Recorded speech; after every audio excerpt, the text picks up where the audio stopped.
ফিডে এখন একটাই ভিডিও তরসব বিল্লাল তরসব বিল্লাল। তরসবের বিল্লালকে এখন অনুসরণ করে মানুষ কিন্তু কপি করে নিজের কন্টেন্ট তৈরি করে কিন্তু অনেক জনপ্রিয়তা পেয়ে গেছে। এবং এটা নিয়ে প্রতিবাদ করায় তরসব বিল্লালকে কিন্তু অনেক নেগেটিভিটি মনে করে কিংবা তার উনি যেটা বোঝাতে চেয়েছেন সেটা না বুঝে, পজিটিভ না বুঝে নেগেটিভলিভাবে নিয়ে অনেকে কিন্তু তাকে নিয়ে ভিন্ন ভিন্ন অনেক ধরনের ভিডিও তৈরি করতেছে। আমি না, আমার মনে হয় আপনার মতো আপনারাও কিন্তু অনেকে এই ধরনের ভিডিওগুলো দেখছেন, ঠিক আছে। আসলে এটা একটা ট্রেন্ডিংয়ের বিষয়, তাই এই বিষয়টা নিয়ে আজকে আমি আমার ব্লগে কথা বলতেছি। আশা করি একটু কথাগুলো শুনবেন এবং আপনাদের মতামত অবশ্যই আমার কমেন্ট বক্সে জানাবেন। তো যেটা দেখছিলাম তরসব বিল্লাল এখন ট্রেন্ডিংয়ে চলতেছে, যার ভিডিও উনি যে সাহিত্যিক আকারে ভিডিওগুলো করেন আসলে এত বেশি সুন্দর হয়, যে পরিমাণ যেভাবে ভয়েস দেন আসলে অনেক বেশি সুন্দর হয়। ওনার কথাগুলো মন ছুঁয়ে যায় ওনার প্রত্যেকটা ভিডিও। এখন দেখলাম যে আসলে আমি নিজেও দেখতেছি ছোট বাচ্চা, একটা 8-10 বছরের বাচ্চা পর্যন্ত ওনার ট্রেন্ডিংকে, মানে ওনার যে সাহিত্যিক আকারে ছন্দে ছন্দে কথাগুলো বলেন সেই বাচ্চাটা পর্যন্ত অনুকরণ করে ওনার মতো করে করার চেষ্টা করছেন। চেষ্টা না, অনেকটা জনপ্রিয়তা পেয়ে গেছে এবং দেখলাম যে অনেক হাজার হাজার কমেন্ট পড়তেছে, হাজার হাজার রিয়েকশন পড়তেছে ওদের ভিডিওতে পর্যন্ত। এই ধরনের অনেক কমেন্ট, অনেক ভিডিও আমি দেখলাম। তারপর কমেডিয়ান ভয়েস নামে একজন মনে হয় আছেন, তার ভিডিও দেখলাম, তার ভিডিও ভয়েসও অনেক ভালো।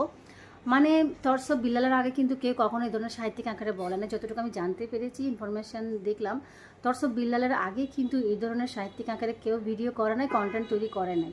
যারা করেছে সবাই তরসব বিল্লালকে অনুসরণ করে, অনুকরণ করে, কপি করে ওনার মেধাকে যে দিন রাত এক করে যে মেধাকে কাজে লাগিয়ে উনি আজ এই পর্যায়ে, সেই মেধাকে এখন মানুষ কপি করে নিজের মতো করে কন্টেন্ট তৈরি করে নিজের বলে চালিয়ে যাচ্ছেন। কিন্তু কারো কপি করে কতদিন? নিজের, আমাদের প্রত্যেকের মধ্যে কিন্তু মেধা আছে, আমাদের সেই মেধাকে কাজে লাগাতে হবে।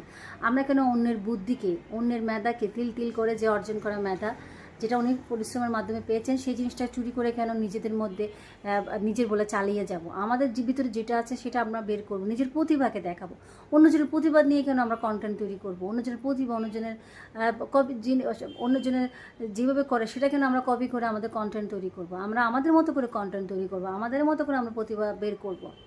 তো এখন বিল্লাল ভাই সেটা নিয়ে কিন্তু একটা ভিডিও দিয়েছিলেন কয়েকদিন আগে। সেই ভিডিওর মাধ্যমে অনেকে দেখলাম যে মানে কি পরিমাণ যে ওনার এই ভিডিওটাকে নেগেটিভলি নিয়ে অনেকে ভিডিও করতেছেন। আবার কেউ বা বুঝতে পেরেছেন, কেউ ওনাকে সাপোর্ট করতেছেন, অনেকে সাপোর্ট করতেছেন না, অনেকে ভিডিও দিয়েছেন। তো আমার কাছে, আমার মনে হয় বিল্লাল ভাই যেটা বলেছেন সেটা অনেকেই বুঝতে পারে না। আমি অবশ্যই বিল্লাল ভাইয়ের অনেক বড় একটা ভক্ত। আমার ওনার ভিডিওগুলো আমার কাছে অনেক বেশি ভালো লাগে। উনি যেটা বোঝাতে চেয়েছে সেটা অনেকেই বুঝেন নাই, ঠিক আছে।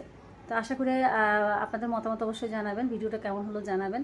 ছোট একটা অভিজ্ঞতায় সেটা আপনাদের সাথে শেয়ার করলাম, জানি না কেমন হয়েছে। ভুল ত্রুটি হলো অবশ্যই ক্ষমা সুন্দর দৃষ্টিতে দেখবেন। এবং আপনি কোথা থেকে আমার ব্লগটি দেখেছেন অবশ্যই গঠনমূলক কমেন্ট করে যাবেন। ধন্যবাদ সবাইকে, আল্লাহ হাফেজ।